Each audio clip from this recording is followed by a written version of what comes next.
आप लोग जब कंपनी को जांचते हैं ना, कुछ लोग नए आते हैं ना, तो मुझे कई बार हंसी आती है, सर ये कंपनी कैसी है, सर इसका बिजनेस कैसा है, सर ये कंपनी भाग तो नहीं जाएगी, सर ये कंपनी क्या है। मैं इसके बारे में भी बता दूं आप लोगों को। क्राइम ब्रांच में था, मैं स्टाफ ऑफिसर था मिस्टर रंजीत नारायण का, स्पेशल सीपी क्राइम थे, वो स्पेशल सीपी क्राइम थे। बाद में उनकी भी बताऊंगा मैं कहानी।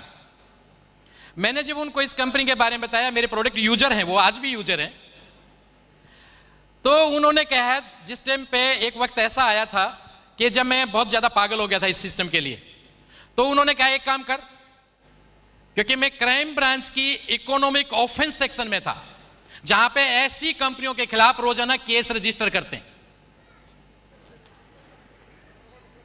Economic offence section Qutub hotel में है, कभी जाने का मौका लगे तो वहां पे देखेंगे, मेरा नाम भी वहां पे लिखा होगा। वहां पे मैं ऐसी कंपनियों के, मानसून सेशन में एक विधेयक आया था कि ऐसी कंपनियां जो लोगों का पैसा लेके लूट के भाग जाती हैं, ये सारी की सारी फेक कंपनियां होती है, सारी नेटवर्किंग कंपनियां, उस टाइम पे बहुत बड़ा वो प्रॉब्लम चला था, इनको सबको बंद किया जाए, इनके खिलाफ सर्विलेंस हो, इनके सारे के सारे ए से लेके जेड टोटल पेपर्स को चेक किया जाए। और 297 कंपनियां उस टाइम बंद हुई थी, 297 कंपनियां बंद हुई थी। आज भी वो फाइल अभी भी चल रही है, बहुत सारी कंपनियां आगे बंद होनी है। इस कंपनी को भी हमने जांचा था, एथिक्स। आप तो खाली एथिक्स समझ को जानते हैं, एथिक्स किस किस लेवल पे होते हैं। आप लोगों को तो सिर्फ इतना बताया जाता है भाई कि एथिकल कंपनी है।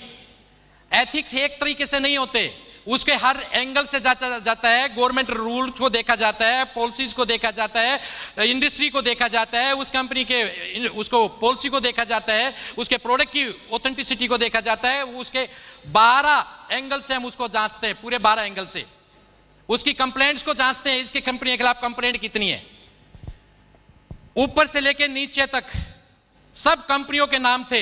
एक डिपार्टमेंट आपके देश में ऐसा है जिसके कोई ऑडिट नहीं होता, एक ऑफिस ऐसा है आपके देश में जिसका कोई ऑडिट नहीं होता, जिसके खिलाफ कोई कंप्लेंट नहीं होता। कौन सा बताओ? नो नो नो नो, उसका कोई ऑडिट ही नहीं होता, बताइए। नो, राष्ट्रपति भवन। राष्ट्रपति भवन का कभी कोई ऑडिट नहीं होता, उसके खिलाफ भी कंप्लेंट है, लेकिन एक कंपनी के खिलाफ कंप्लेंट नहीं है, वो है फॉरएवर लिविंग प्रोडक्ट।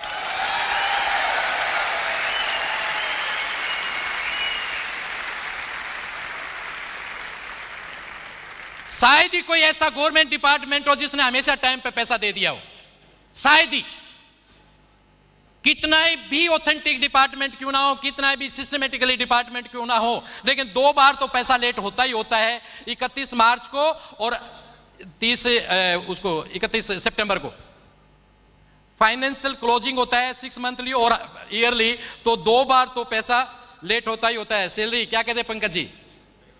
एक कंपनी दुनिया में ऐसी है जिसका पैसा लेट नहीं होता, वो है फॉरएवर लिविंग प्रोडक्ट।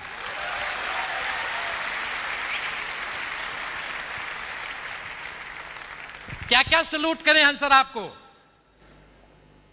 और फिर आप इस कंपनी में डाउट करते हो। ये आपके दिमाग की कमजोरी है और कुछ भी नहीं है, आप वहां तक सोच भी नहीं सकते जहां तक एफएलपी है।